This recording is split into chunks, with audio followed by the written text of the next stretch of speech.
first time I took a listing appointment from prospecting, I think my check was like $13,000, right? Yeah. Oh. That $13,000 doesn't exist without the 800 people who told me to go F myself before that. Yeah. So you just have to keep in mind that every time you fail, you're getting closer to the person who's going to appreciate you, need you, and want your help. I feel like I've learned this skill. I know how to grow $1 million business in a short period of time. And I want to help others to learn how to do that too. So when you first start your career, people make it seem like there's a magic secret to it. You know, there's only a few, there's 10% of the people that have figured it out, and all the other 90% still trying to find it.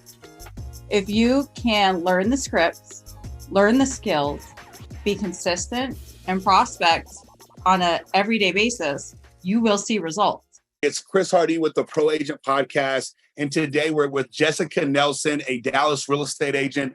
And before I introduce her, I get further into that introduction, I want to talk about what inspired me to reach out to Jessica. So it may have been a couple or maybe a few weeks ago.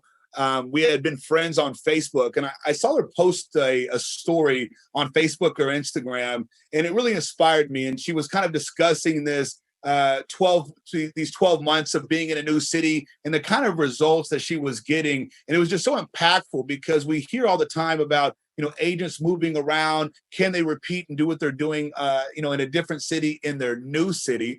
And a lot of times there's so many challenges that are going to arise when you deal with that kind of new adventure. And so I'm glad to have Jessica with me today. Jessica, tell me a little bit what inspired you to even post that to begin with, because I could tell it was like a lot of time coming before, getting that out there and letting everybody know about your experience the last 12 months. Thank you, Chris. I'm happy to be here. Do you have a lot of new agents who follow you to watch your podcast? I would imagine, I don't know yet because this is the second episode, but I'd imagine it's probably 50-50 right now, right? Okay. So perfect. I'm talking to the right people then. Yeah. So when you first start your career, people make it seem like there's a magic secret to it. There's only a few, there's 10% of the people that have figured it out, and all the other 90% still trying to find it. Yeah. But what a lot of us who are in coaching, you coach with Mike Ferry as well, right? Exactly, for sure. Yeah. So a lot of us who get into coaching learn is that it's actually a pretty simple formula. Mm-hmm. And it can translate in any market and, all different socioeconomic scales, whether you're doing entry homes, luxury homes. If you can learn the scripts, learn the skills, be consistent, and prospect on an everyday basis, you will see results. Yeah. But so many of us have these excuses and these, the stories that we tell ourselves and the stories that we tell other people about why we're not being successful, that, it derails a person's career. So I posted that because when I first came down here, there were a lot of haters, a lot of trolls, as like Grant Cardone would say. Yeah. And I'm sure a lot of you new agents, like how many people are telling you, oh, don't do that. Stick to whatever job you're doing. Yeah. Real estate's hard. Why are you getting into that? So if you stick to what your coach tells you and you learn your scripts and you prospect consistently, you can have success. And I really posted that to let people know, those excuses, you're making those up. They're not real. Yeah. Big limiting beliefs, right? And I think, I'm interviewing new agents all the time, and what they think real estate is and what it actually is two totally different worlds. And, sometimes what they see is maybe looks like is working for somebody else. It may just be looking like it's working for somebody else. But at the same time, those things may not work for everybody. We all know somebody who somehow just post on Facebook or Instagram, or they do just the bare minimum, and somehow they do 25, 30 deals a year. But we know that's like one out of every, hundreds and hundreds of people. And somebody like you or I are not going to, put ourselves in a position where we hope to just get lucky. We actually got to take, the work and a strategy into consideration and get to work, right? I'm curious, what's your personality style? Oh, my personality style. I'm going to ask you, what's my personality style? I think that I'm going to say maybe I always think that somebody who could probably do what you're doing right now, and I feel like you have a dominant person, like a dominant kind of, aura about you. Maybe driver and maybe expressive, but maybe more driver than anything. I think I'm an expressive. My coach tells me I'm a driver. I think it just depends on what day and what mood you catch me in. Yeah. I'm super expressive myself. However, when I'm around amiables and analyticals, people will go, Chris, you're being kind of relentless. And I'm like, oh shit, that's the driver coming out. And so every time I do a personality test, it always says high D, high I. And my wife, who is only a driver, is like, you are not a driver. You're not analytical. You're not amiable. You're expressive and you're too expressive. And I'm like, you're right. So because she's probably right. And, something about being around a driver, it makes the expressive want to like overly dominate, overexpress sometimes, and overly tell. And so, I think for you, I felt like you're pretty reserved at times. So it's also about being versatile, isn't it? When we're speaking to certain personality styles, we have to really find out what's their language. Absolutely. Out of curiosity, we're talking about real estate. I don't know how long you've been in real estate, and I want to get into where you worked at before and now being in Dallas, but what did you do before you even got into real estate? That's a great question, Chris. I worked on Wall Street as a personal assistant for, his name is Jacob Friedman. Some of you have probably seen him on Squawk Box or MSNBC. He ran United Capital, which is a REIT in Manhattan. Okay. And how long? I did not want to become a stockbroker. As a new mother of twins, I was really kind of not sure what I wanted to do, but being in that environment, I met a lot of developers and builders, and real estate just kind of gradually happened. That's cool. So you saw the opportunity in that other field to jump into real estate. I think I got lucky. I think you got lucky. I'm not getting lucky. I think I got lucky. I just met the right people who were like, girl, come over here and work. And I was like, all right, let's try it. I love that. Well, give us kind of maybe the quick rundown or story of, you were evidently, I believe, is it New Jersey where you were selling real estate before? Yep. I'm licensed in New York, New Jersey, Florida, and now Texas. Awesome. I started off in the luxury market just because that's what you see on TV. So you think it's cool. Yeah. And what luxury means to most people is doing about 4 to 5 sales a year. I'm glad you laugh. And for everybody else out there, a lot of people who call themselves luxury realtors are low performing realtors. Yeah. They get a few good sales and then they call it quits and go on vacation. So there's a few very talented luxury agents like Josh Barris, the Jills in Miami. And these are people who are doing what we're all doing, prospecting, but they do it at a very high level, a different price point. So it's a different approach. I started off in that arena. I worked on the sales team of Zaha Hadid's 1000 Museum in Miami, Florida.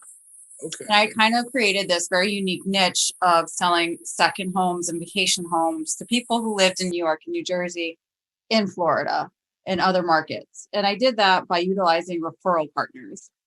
Okay. And so did you start off in New York, New Jersey, and then you went down to Miami? Is that how that happened? I was always in New York, New Jersey. I was just selling second homes and vacation homes to ultra high net worth individuals in New York and New Jersey. I love that. Did that bring you down there a lot, or were you able to kind of do that predominantly from up there? Oh yeah. I probably didn't need to go to Miami as much as I was. You're like, I'll go to that closing. I'll go to that closing. That's fine. That's the one. Exactly. I think that's exciting. So when COVID happened, there was a major shift in the highly densely populated markets. And what we saw for at least New York, New Jersey, and I think probably Florida and some parts of California, Chicago, was the market drastically dropped at that point in time. Inventory rose while people were just fleeing. And I said to myself, maybe this is a time where I should read the tea leaves and make a change. And I had quarantined in the South with a friend, and I realized, this sounds so silly, I started door knocking. I didn't have a license in that state. I just wanted to see what it would be like. And Like how people's reaction would be, you mean? I set 2 listing appointments in it like an hour in a state that I had no license in. I love that. So I realized like how easy it would kind of be if I went somewhere else. I don't want to call it easy because it's not easy, but a lot easier than where I'd come from. And Is so that, I that checked out because different of markets. I'm sorry, is that because of how like that New York or New Jersey that like I guess is it because of how people are with each other? You know, I was just watching like Seinfeld last night, right? And like George Costanza's trying to just talk to somebody on the street, and everybody's like, nope, nope, nope, nope, nope. But people in the South are a little bit more inviting, right? Is that what you Yeah, were kind of checking? Okay. absolutely. So there's a lot of different reasons why I would say it's very easy for someone who's trained in that type of environment to make it in a different environment. But the biggest thing that I've seen in the South is that a lot of people think it's rude to be aggressive or that it's bad manners to ask for the business. So if you're someone who's already comfortable with that, I mean, the world is your oyster in a market where you're in the Yeah. South or things are just a little easier. Yeah. No, and you don't even need everybody to be, you know, approving that behavior anyway. You know, you can't do business with everybody, right? And we know there's going to be enough people that are accepting. And if we're versatile enough, and I don't know, when I started prospecting, I was super scared of the rejection and and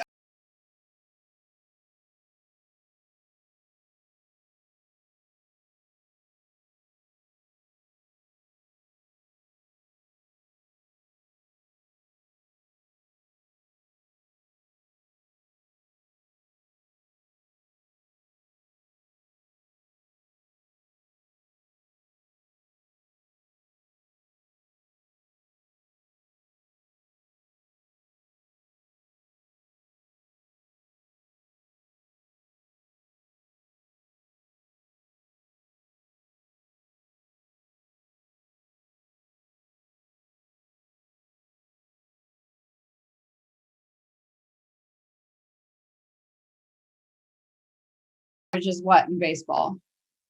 500 is like great, is like a 250 to 500. That you'd be the best hitter of all time. Yeah, It's like 250, right? 300. Get Yeah, 300 gets you into the Hall of Fame. yeah, So that means that at 10 at bats, you're going to fail 7 and be successful 3 times, and then you're the greatest of all time. yeah, So rejection for me, I didn't really have an issue with it. Just growing up playing sports, I was kind of used to it. It's part of the process. yeah. I do think that for a lot of women, a lot of you will have difficulty with this because you're just not used to being rejected. But you have to realize it's part of the process. And everybody says one no gets you closer to a yes. It's true. All the no's you hear always gets you closer to a yes. Mm. So how did I overcome it? Well, the first time I took a listing appointment from prospecting, I think my check was like $13,000, right? Yeah. Oh, That $13,000 doesn't exist without the 800 people told me to go F myself before that. yeah. So you just have to keep in mind that every time you fail, you're getting closer to the person who's going to appreciate you, need you, and want your help. That's powerful. You know, I love that you said that. In many interviews that I have with females that are getting into real estate or they've been in real estate, their biggest thing is rejection because, especially in the South, you know, there's this, you know, women are so special, I feel, right? And so nobody really rejects the woman. And you could be any type of woman and go anywhere and somebody's going to like be there for you, right? But you could be the best looking guy and still get rejected. And you know what I mean? So men are so used to the rejection, but women aren't.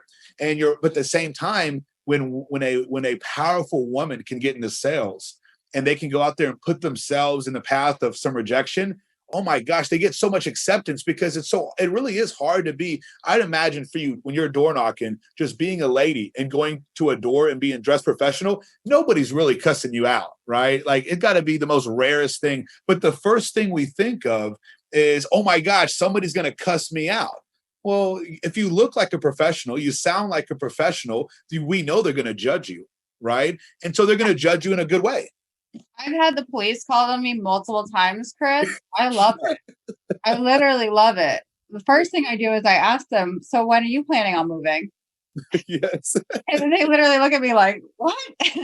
Oh my and, goodness. and then the second question I'll ask them is, who do you know that's planning to move? That's And so the worst thing they could do to you is tell you to go to the next neighborhood. yeah. It, if no one's calling the police on you, you're not out there enough. I love that. Well, don't scare too much of these people, but I love that mindset, right? And that's kind of the mindset you have to have.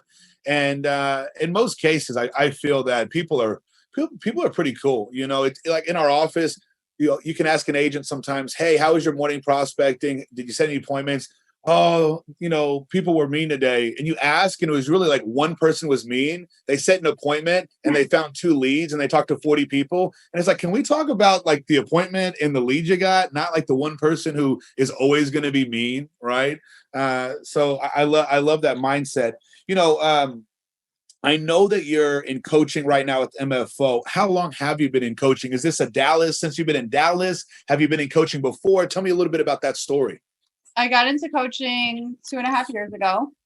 Okay. I also coach with Aaron Novello. I have two coaches, and coaching saved my career. I was very frustrated when the market turned 2019. Like I said, I was a luxury realtor. I was doing 4 transactions. My best years were like 10 transactions.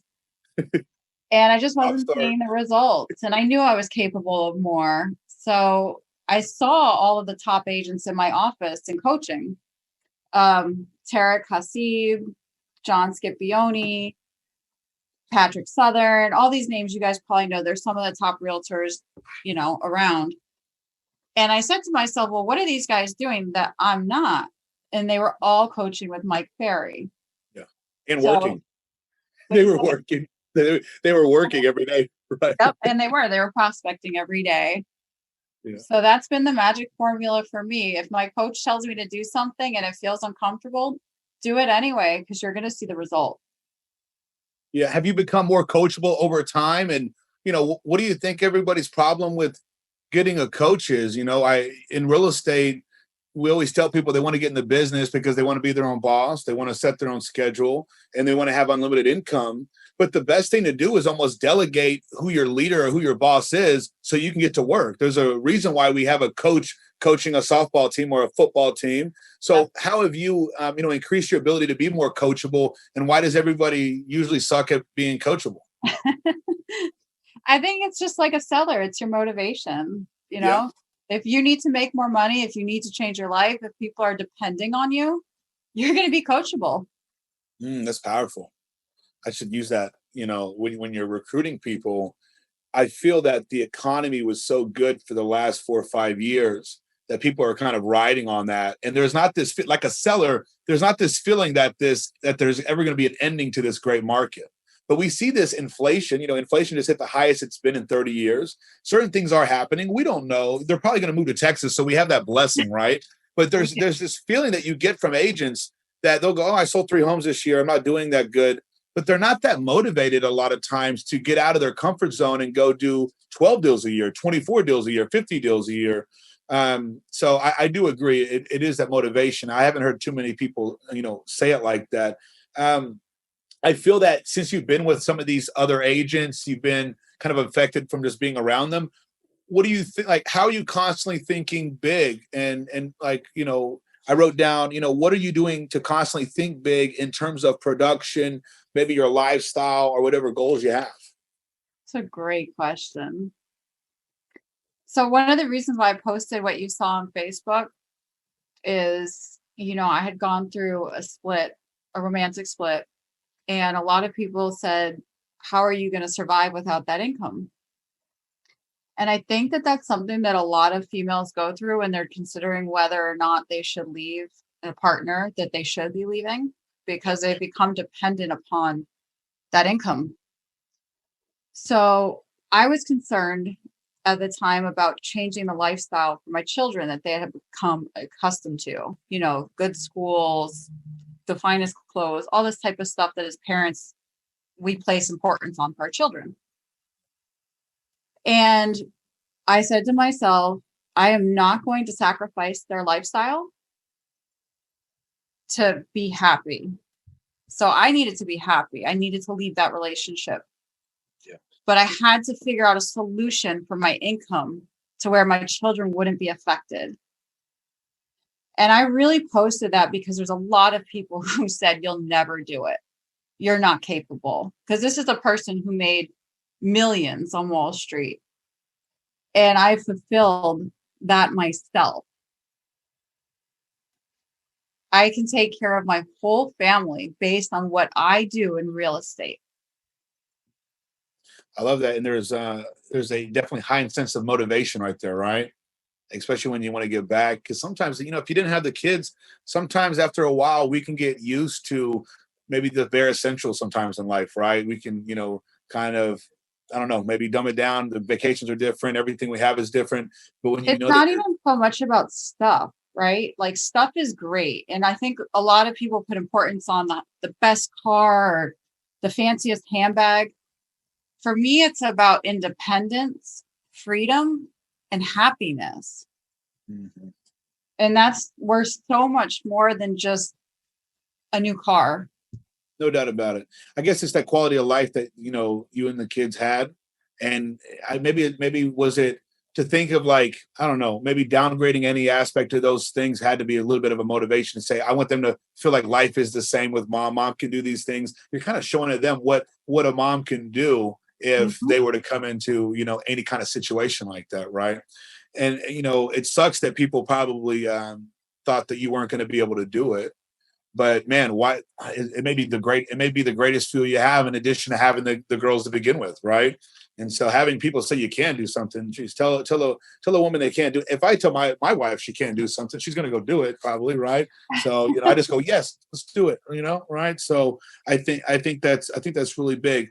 Well, Is this as I build my business, Chris, one thing that I really want to do is help people who are interested in getting into real estate, who are either from underserved communities, that this money will change their life, not just for them, but maybe their whole family, and also women. I feel like I've learned this skill. I know how to grow $1 million business in a short period of time. And I want to help others to learn how to do that too. So that's the next step for me. That's huge. And we're going to get to some next step questions. And also that's a mindset of abundance, right? Because there's so many deals out there in most of these real estate offices. I don't know if you've seen this, but being in the business as long as I have, a lot of the people that are doing a lot of the business, they're hiding away. There's no telling what they're really doing to get business sometimes. And Secret it's weird, agent. right? You'll find out they're spending $20,000 a year on mail outs or something like that. Who knows what's going on? But when you have that abundance mindset and you know that there's enough deals, then heck, you can show people in your city, in your state, and of course all across the nation and the world, what it takes to get done. And there's enough deals out there for us all. I want to dive into a little bit more of the day-to-day because it's fun to talk about these other things, but let's talk about a little bit of production and then go into what does the day look like? How does lead generation look like for you? So let's start off with, you've been here now in Dallas for how long? For 12 months, roughly 12 months. Mm-hmm. 12 months. What does that mean to you in regards of how many transactions have you had? And, what is kind of your average transaction right now? Because you were talking, I'm a luxury agent. Maybe the deal may be a little bit more higher end, but I'm doing 4 or 5 deals a year. I got my real estate license, so I put top producer immediately on Facebook and Instagram. What is your 12 months in this brand new market, showed for you? Yeah, I don't know. I don't think you guys can see my boards in the background, I but see a little bit of a board back there. I've closed 38 transactions thus far. I've closed 12, almost 13 million in total volume, 382,000 in GCI. And then we have another 6 pending. So that I believe will close before the end of the year. So we should finish the year about 44 transactions. And that's amazing. That's amazing. What do you think? You come in, you're 12 months in, finishing the year with that much production. What is your mind at for your goal for 2022 right now? My goal for 2022 is, so my ultimate goal is get to 1 million. And what I want to do is exponentially grow every year. So at the end of this year, I should be at 400,000 GCI. So next year, I want to do a minimum of 650. And then the year after that, I want to be at 1.2 million. That'd be big. Okay, good. Well, I think if you can do this in your first 12 months and they barely even know you in Dallas yet, what's going to happen over the next 12 to 24 months is going to be pretty exciting, right? I'm Um, super you excited. know, of course, I want to talk about lead gen and, whether it's phone prospecting, door knocking, I'd imagine you're not over here buying Zillow leads or buying zip codes and doing all these things that we get, pushed upon us on a regular basis. Tell me a little bit about your lead generation activities. What are your favorite lead sources and how does that play out into your day to day?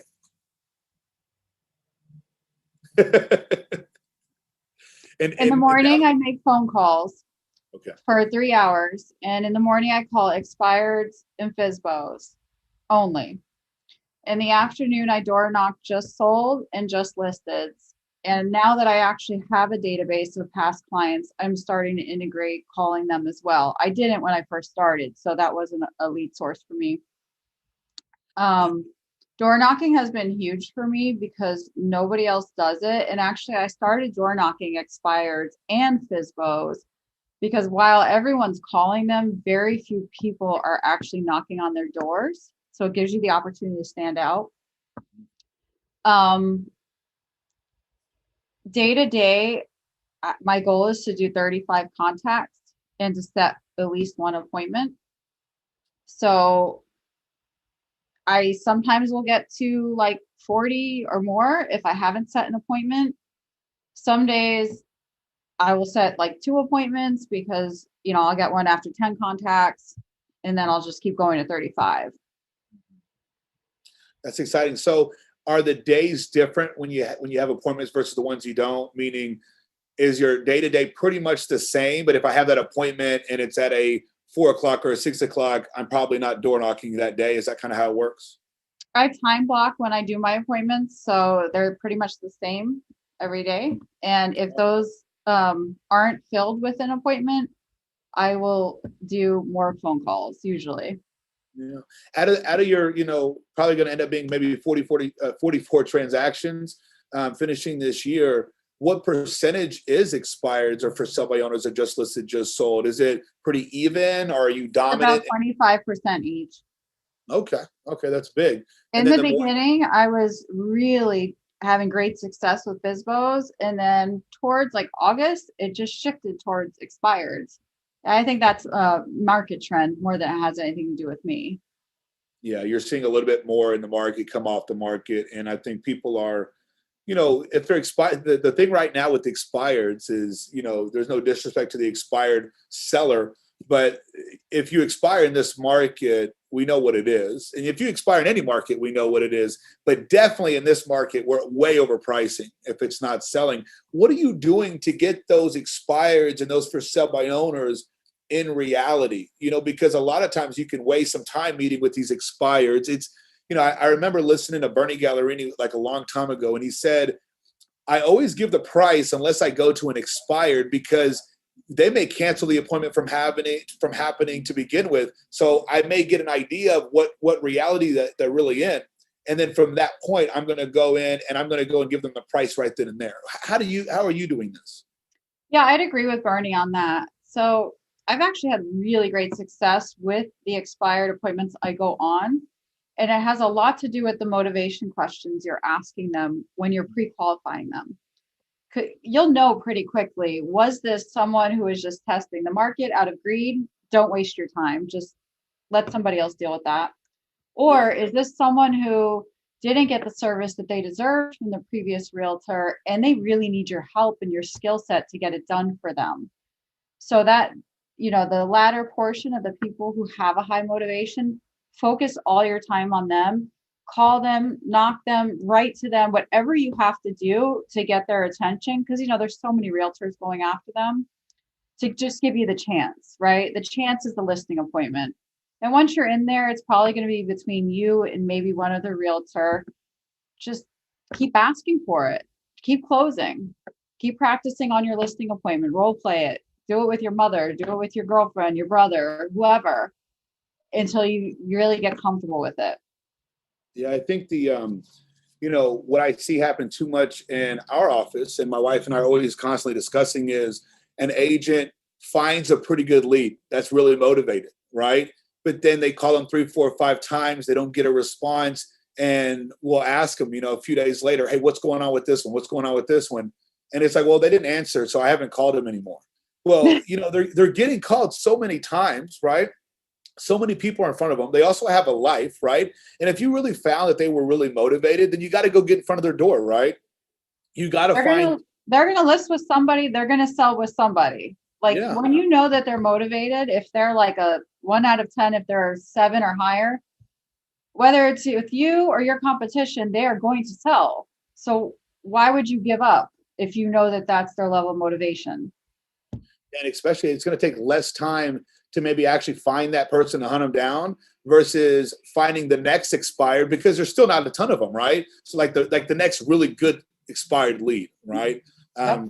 Because it may be another 30, 40 people, another 3, 4 hours. There's ways to get in front of them. And, one of the biggest reasons why agents don't accomplish their goals is the lack of lead follow-up or really strategizing on how do I get right in front of them, right? So I think that's really big. You talk about for sale by owners, for damn sure are scaring agents in this market, because most agents, not all, when I mean agents, you and I are discussing 90% of the agents, right?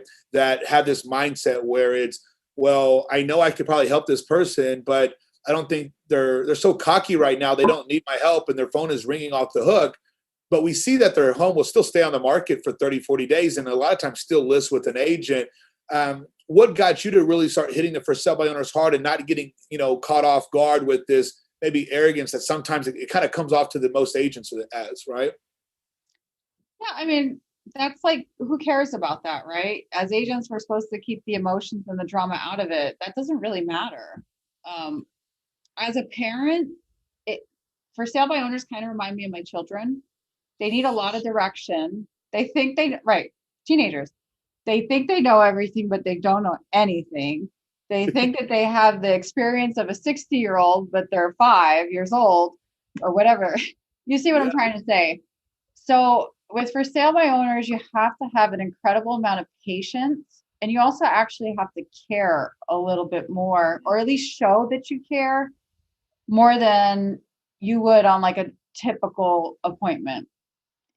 I asked them a ton of questions, and I asked them the questions that I would ask a friend. So like, let's say your uncle decided that he wants to sell his home for sale by owner, and he said, hey, Chris, help me out. I talk to all for sale by owners as if they were my uncle. Like, I genuinely try to help them. And then typically what happens is they'll call me when they get, beat down by the process. And they're like, you were the only agent who didn't tell me how great they were and how I was going to fail. Do you think you could come over, maybe tell me what my house do you think it's worth? And I know right then and there, I got them. Yeah, for sure you do.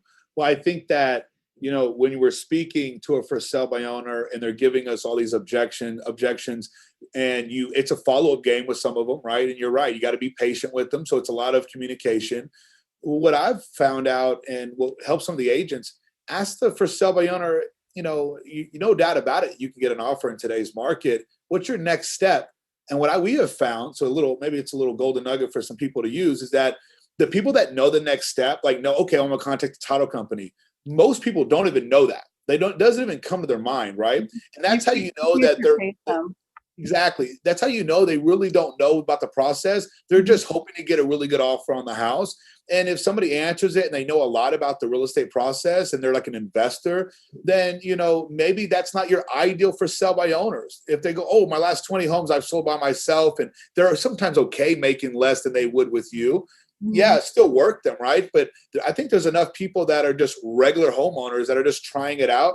And if you don't just ask the right questions, and you said something really important earlier, whether it's an expired or for sale by owner, even your own family member, you have to pre-qualify. That's the real listing presentation. I remember, I forgot which one of the agents said that at a Mike Ferry retreat, but she was saying that I consider the pre-qualification script the real listing presentation, because when they answer them correctly, I get the listing each and every single time. So true. That was Brianne Green, and I couldn't agree more. Yeah. So now for you in Dallas, Fort Worth, DFW, most people don't realize that DFW is like 2 huge cities that are like a football field away. and they're connected. Are you Yeah. servicing all of that area? Meaning some of our agents, they will call maybe all the expireds like 30, 40 miles around Houston, but they may only door knock or just list it just sold or go to the door of properties that are in certain areas. How do you look at the DFW area in terms like that? Exactly what you just said. So for people who don't know the area, I'll go about a 50-mile radius in terms of the phone calls to where I'll list. I've listed in Sanger, Seagaville, Azle, Greenville. I mean, All the old country names. it's a big, wide range. However, I'll only door knock the areas where I want listings and I want more presence. Okay, right. Because I seen one video you had. You were out there in what people down here in Texas will call BFE, and you were out there like in a at a great like horse property. So you're Oh evidently yeah, not just in the city. You're going out there in the real country.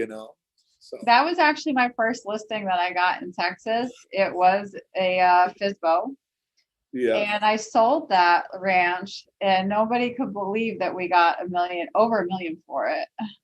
heck yeah. So your first deal. Geez, that's a title right there, right? First deal in Texas is over $1 million, right? What is your? I know you gave the numbers a second ago. What is your average sale right now? So it is now up to 350. Okay, so it was some lower ones were in there, but that $1 million one helps out a little bit, right? So, I've uh, had 4 sales over a million in the past year, and then I've had all a bunch from different price ranges. But I really love actually, so there's a big condo market that agents have trouble selling, and I've hit that market pretty hard, and I yeah. sell them typically in 24 days, list to close. It's you relaying facts over in a manner that gets the seller to make the right decisions on how they're going to list the property, right? That's making that difference. It's you're not out there like you don't have a circus out there in front of the condo helping them sell. There's nothing that special in terms of things like that, right? Is it come down of just like clearly explaining what's going on, or are you doing some huge make open house? And I don't know. I mean, do you really want me to share what I've done? If you want to give out some of the information, yeah. So, in doing my market research, the number one buyer of condos and townhomes right now are Airbnb based businesses. Y'all better do this and actually make some money off of what I'm about to tell you. I love this. So, I contacted companies like Vacasa, all the other ones. You can do your own research. And I said, what kind of properties do you want to buy? What can I find for you? And they told me. So I went out and I found those properties. And I typically will take a higher percentage because I'm the only realtor involved. This is true brokering, by the way. Mhm. Um, and a lot of the condos and townhomes, for whatever reason, I think because maybe there's high HOA fees and Texans typically don't like that. That's They're a right. little bit more difficult to sell on the open market to traditional end users. So I'm bringing them offers that are about 20% over what they get on the fair market and not even going to market and having it close within 2 to 3 weeks. That's But I amazing. I made that I figured that out on my own. Who's the buyer? What's the need? Who has the need for the buyer? Match made. And connect it, right? I think that's an amazing way to kind of find some niches throughout the last 12 months of being in Texas, right? And so, what was there a? I think because most people go, well, how did you think of that? I think you just got to get to work and you start figuring those things out, right? Absolutely. You got to think You know, bigger, right? Like if you know that the divorce rate is going up, find out where the divorce attorneys are in your town, what they need, how you can help them. yeah, But you have to ask and you have to think, right? So you got to get a little creative sometimes. yeah, I agree. It makes me think of skills. Uh, what do I don't know what it is with real estate agents, but when they think about like working on skills, it's kind of a they don't even know what skill they'd be working on, right? But when it comes to working on skills, what does that mean for you? And are you working on your craft and working on your skills alone? Or is this something you're doing with other agents? Or, tell me a little bit about that. So I do script practice, role play, and I write out objections that I get a lot and how to handle them. And I just work on it probably about 2 hours a day. Usually an hour in the morning, an hour in the Just afternoon. 2 hours. Just 2 hours a day. I like that because getting some agents to do it 2 hours a year is quite troublesome. But somebody I who's think really trying to get objections to, are huge. If you're having agents, sorry to interrupt you, Chris. If oh you're yeah, having agents that are getting the same objections over and over, what I would do is I would write those objections down. And yes, look at Mike Ferry's handler, but also like Google it because Steve Powers, Aaron Novello, a lot of really big coaches will put those handlers out online and you can search for them and see which one feels most comfortable to you. yeah, no doubt about it. No doubt about it. One of the things we will have classes in our office once a week where we work on skills and objections that they're getting, that the agents are getting. And, it's, of course, a lot of times we're like, well, how did you think of that? Right. And for us, I think when you're in the business so long, I just think of, I can just respond to anything. Right.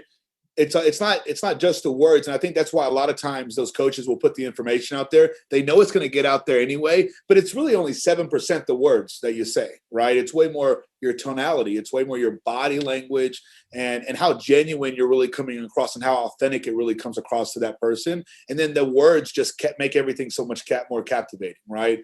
And you have to work on, it's not just reading it. That's why you're saying I'm doing this for 2 hours a day, because I have to get everything out, worked on versus just the words, right? I remember when I first set some appointments, it was just me reading a sentence, but to set a lot more appointments, it was how I said those questions, right? That really made the difference. Now, you're working on, are you constantly changing your role play partners, or is this something like you have a good solid group and you're not really messing with it? It's always changing Okay. Just for the versatility aspect, right? because I can't get people to show up. Show up. Yeah, that happens. Is it a certain group of people that usually don't show up? I know you don't need to say names, but are high producers that you link up with, are they more consistent, or they deal with the same kind of human issues that somebody who barely sells any houses are? There are definitely human issues, but also I think sometimes high producers want to work with people who are better than them. So they're maybe dumping me to go to somebody better. Yeah, no doubt. That's why you just got to get better to get to the next level, right? Right. So that's what it's all about. There's times where we'll have our agents, hey, go role play with some agents outside, and sometimes they need to dump them, and they're like, I'm a new agent, I need to dump that person, and I'll ask why, or my wife will ask why, and you'll go, yeah, you need to get somebody that's more serious about this, right? So that makes a lot of sense. As you're increasing your production, you have these big goals for for yourself. What are you doing right now, and what are your actions that you're going to be doing in the future that's just going to separate you, from everybody else who's probably just going to stay the same? Ooh. So is your question how I'm going to get to the next level, what I'm going to do different? As you increase your production, what actions are going to separate you? Well, let me make sure I'm asking the right one. Well, I guess I wrote two down at the same time. So the real basic question is, what's going to get you in terms of more production? Sometimes it is more contacts. Sometimes it's more quality contacts. Sometimes it may be those niches that you're trying to find out and kind of get to. What do you think it's for you? Like, what's going to have to happen differently to increase the production up to that 650 GCI and more units? A million, yeah. For me, it's my systems. I need to improve my systems, streamline them so that we can work a bit more efficiently. Yeah. So you may be expressive then, right? Because I think either system. There's something I know. It's been one of my biggest thing is systems, right? Is not even realizing I need systems at times, and kind of just going at this business a certain way, and then you'll see somebody else doing it, and you go, that's smart, and there's some areas where we're just working hard and we're working smart, but we can always work smarter. Any idea, like when you think of systems, like what you're thinking of? Yeah, right now I'm hiring my own admin, and that's going to make a huge difference for me. I had been using TCs, a team of them, and sometimes they show up, sometimes they pay attention. It was just kind of a hodgepodge, and it wasn't really working in a professional manner that we wanted to. So now I'm going to have my own assistant who's experienced and can handle a higher volume so that I can sell. I mean, I shouldn't be answering questions about a cat that got out at a showing. My assistant should be doing that. Yeah, that's what I was going to ask. You must be getting too involved with the transaction with the people that aren't doing it the right way, right? So Absolutely. why am I If paying you for this? have 10 listings at one time, you can't be answering the phone calls for the agents who are like, oh, is there a carpet in the bedroom? You just don't have the time. Yeah, yeah. So there has to be somebody in place to kind of be the buffer and filter out what you need to talk to and what they can handle for you. Yeah, I agree. And if you have somebody now, you had, I don't know if it was in the mastermind group chat or if it was on Facebook, and you even said something I think earlier regarding, I've had some buyers agents that I've had to let go.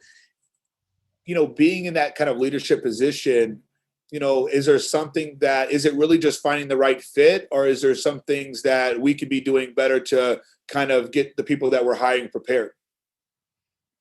I have my own opinion about buyer's agents, and some people are going to be real offended by this, but I strongly believe the buyer's agent is going to be eliminated.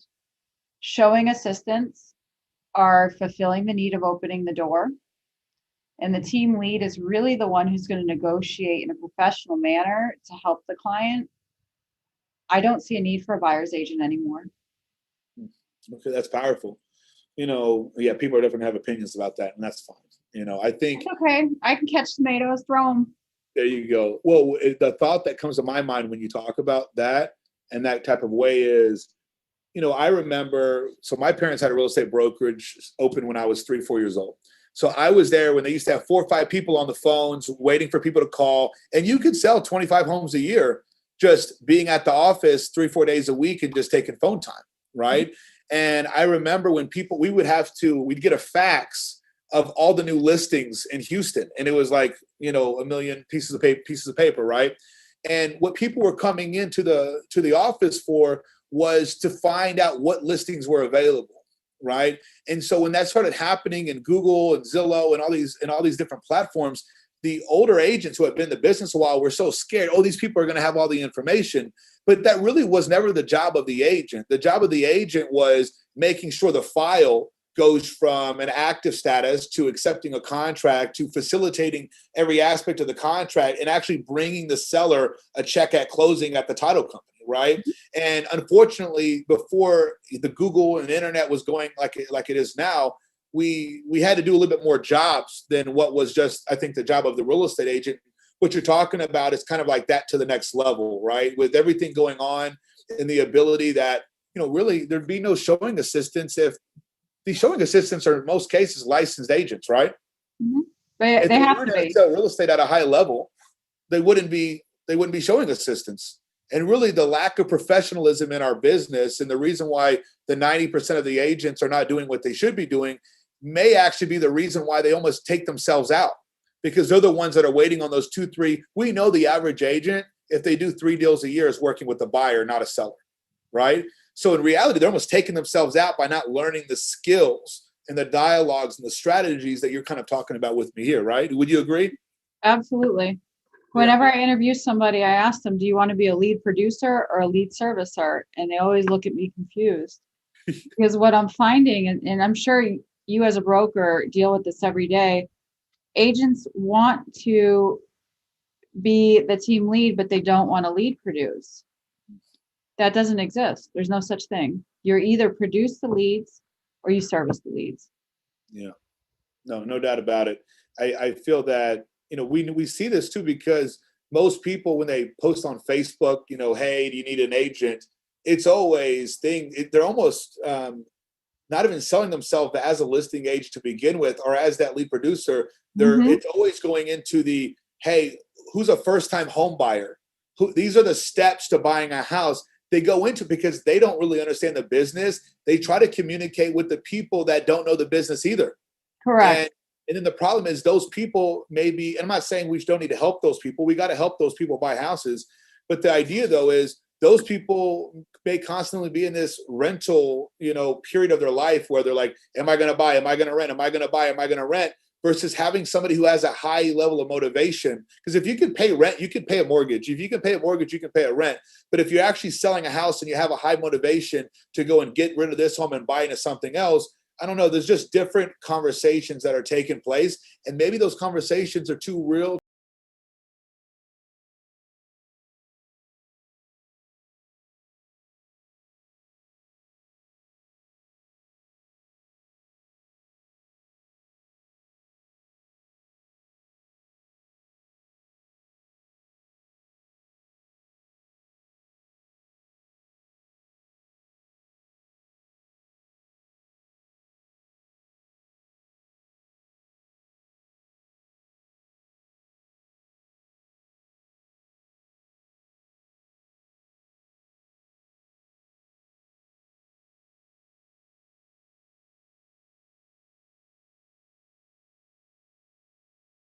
Give information. And in real estate, sometimes you have to give agents, it's a certain type of mentality that somebody getting their license has.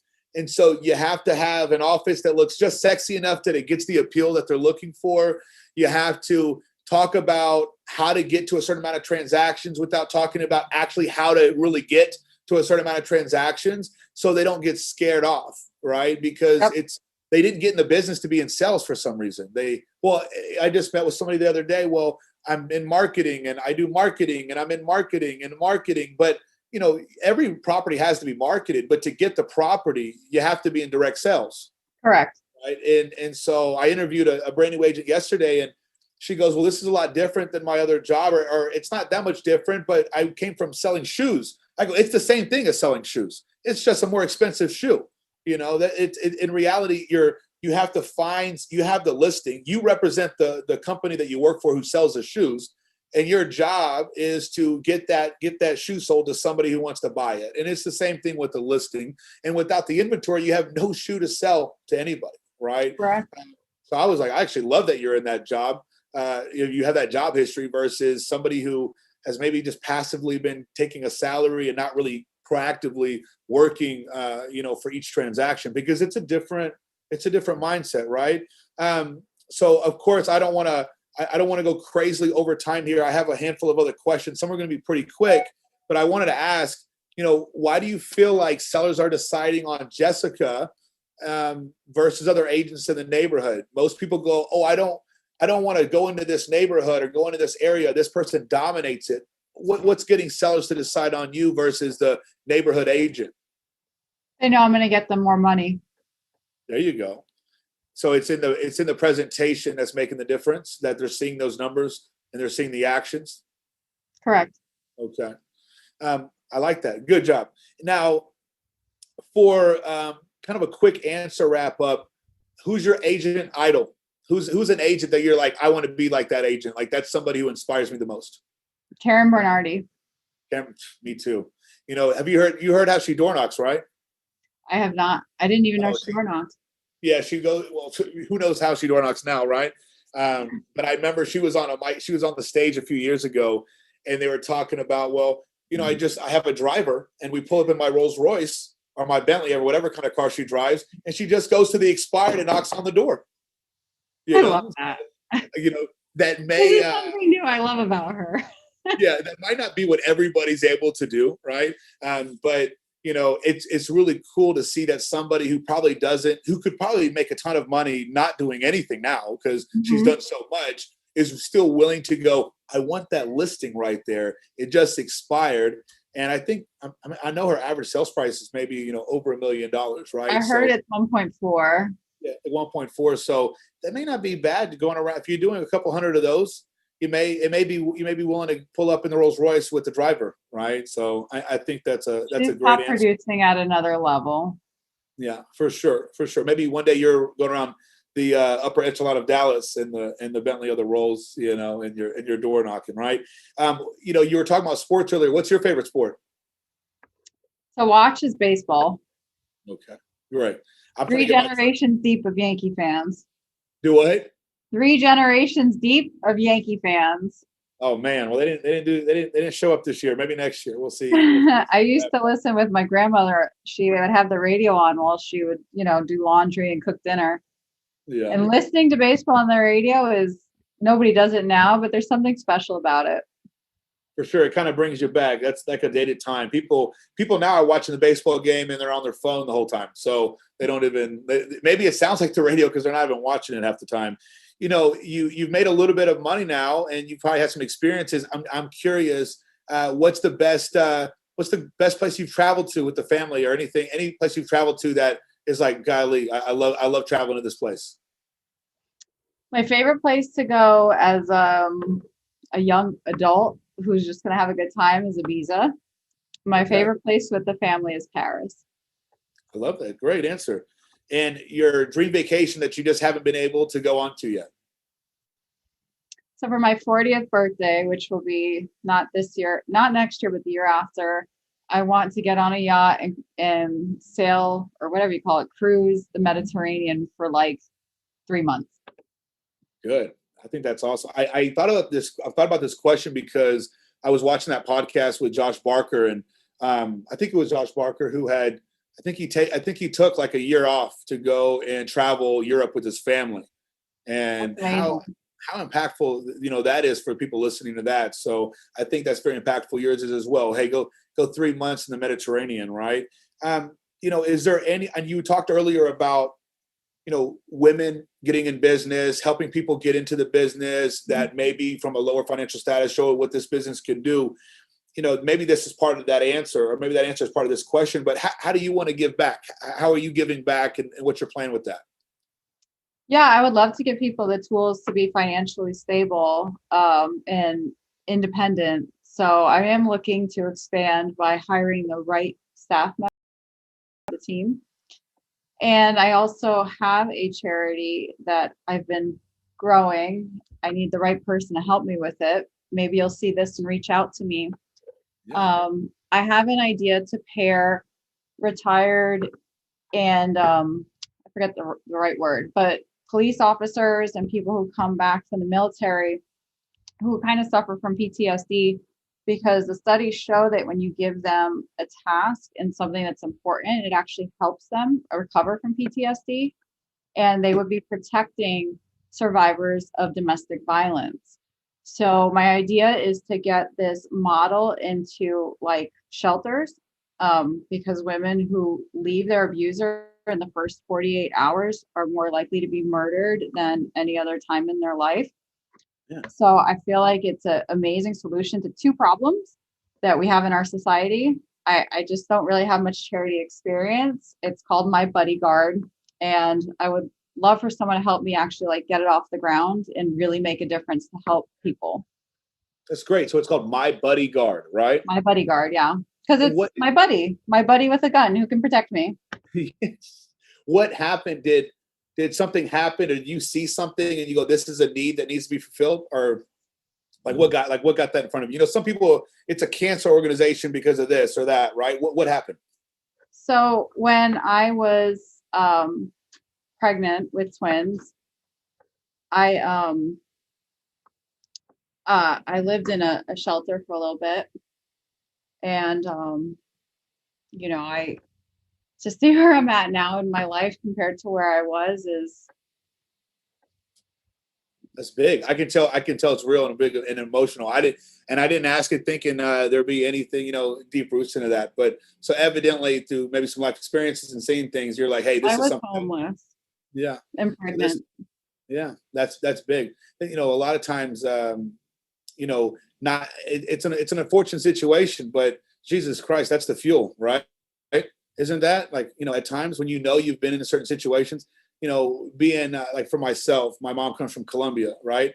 I always kind of notice people who are born in the United States, most people, there's something that they miss, right? They don't like have that appreciation for opportunity that some people who are from America or from other countries who know how it is to kind of come from the bottom, they don't understand like what's really right there in front of them. It seems like you kind of gravitate towards that in a different way because of the past, right? Absolutely. So, that's big. Well, I'm proud of you that you're at where you're at now and where you're headed to, because this is just the beginning of the story, right? In terms, I always would like to say those times in your life are those emotional roller coasters that probably happen in the movies that are our favorite movies, right? And if your movie was just boring as hell, nobody's going to watch it. And so it's going to be great over the next 10, 20 years, what really happens for you. And you're going to be creating a great ending to, a great movie, right? Jessica, if people wanted to reach out to you, if they wanted to find you, where can they find you? soldbynelsonglobal@gmail.com is the best email address. My Instagram is at the Lone Star Unicorn, like Lone Star Unicorn, the Lone Star Unicorn. Right. And you can always call me too. My number is 214-751-6722. Yeah, and if evidently anybody who's watching this, if you have any referrals in the DFW area, reach out to Jessica. She's going to take great care of them, right? Absolutely. Is there anything you want to leave the viewers with? I'm so happy to be here. I hope that I've added value to your life. And if there's any other way that I can help you, contact me. I'm here. Awesome. Well, I really appreciate the time, and you really did a great job. I'm really proud of where you're at, and I look forward to see where you're going to be going over the next several years, okay? Thank you, Chris. Awesome. Bye-bye. Have a good one. You too.